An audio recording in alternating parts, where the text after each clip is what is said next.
Facial aging has various aspects and components, and the aging is happening on face in different levels and layers. So one has to understand all these levels of aging and all the aspects of aging in order to be in alignment with your client concerns and in order to be able to plan the treatments or anti-aging sessions and treatments over the period and over the years for your clients. Hello everyone, I am Dr. Bhavna Agarwal, aesthetic dermatologist and a beauty psychologist. I deal in procedures that involve beautification of skin and face, and my USP is anti-aging skincare treatments and skin quality enhancement procedures. I also mentor and coach new aesthetic millennial doctors in becoming aesthetic brands and establishing themselves as expert injectors. My clinic is here in the Pink City of India, Jaipur. With an increasing online presence and awareness, facial aging has become a matter of concern to one and many. So it is important for us as practitioners to have a deep understanding into the various layers, aspects and components of an aging face to be able to align our treatments in tandem with the complaints of and concerns of our clients. So in this video, I'm going to be sharing deep insights into the various components and aspects of an aging face, so that you are able to plan your treatment, anti-aging treatments in alignment with the client concerns.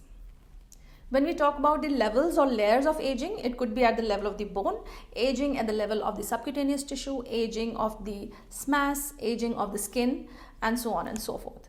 And when we talk about the components or aspects of aging, now these components could be volume loss, loss of hydration, loss of elasticity, loss of collagen, pigmentary issues development, or it could be a physical issue like sagging. So these are the various components or aspects of aging and layers and levels of aging.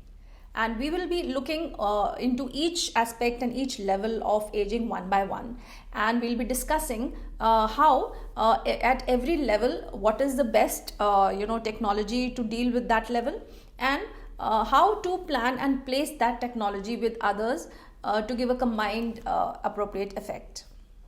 So when we talk about the first aspect of aging, that is the volume loss, we have to know what are the layers which are getting affected. Which layer can we appreciate the volume loss? So basically two layers where volume loss can be seen, which is age related. First is at the bone level and second is at the level of the superficial fat pads. Now how are the volume loss in these two areas different? Now the volume loss at the level of the bone is continuous and consistent, whereas the volume loss in the superficial fat pads, although is continuous and consistent, but can be camouflaged by the lifestyle changes like weight gain and weight loss. Having known the layers which are getting affected by the volume loss, the next thing that we have to know is how are these changes reflected onto the face and how are these contributing to the facial aging.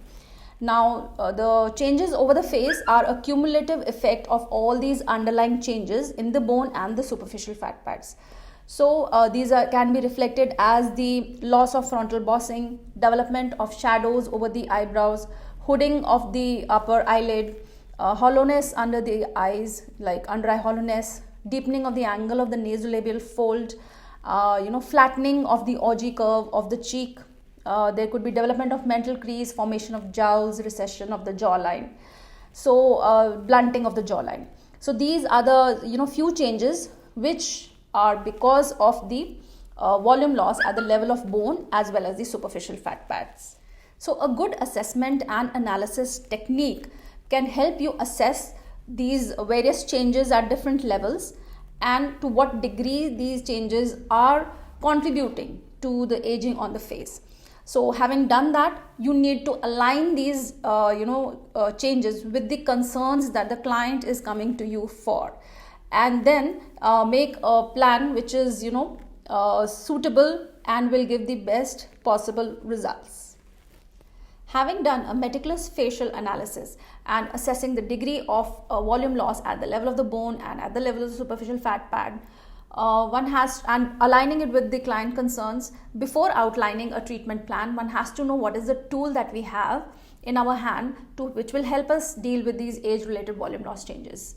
So we all know that there is only one gold standard which can help us with volume loss, and that is the dermal fillers. Now when dealing with age related volume loss at the bone level, filler deposited with needle with high G prime will help us regain that lost volume. And when it comes to the replacing volume at the level of the superficial fat, a softer filler with lesser G prime, with the help of a cannula, it can be spread in the fan shaped fashion in a thin layer, which will help us regain the volume loss at the level of the superficial fat pads. And so that is why any anti-aging treatment is incomplete without dermal fillers, because because unless and until we deal with the volume loss, there is no point dealing with other aspects of aging.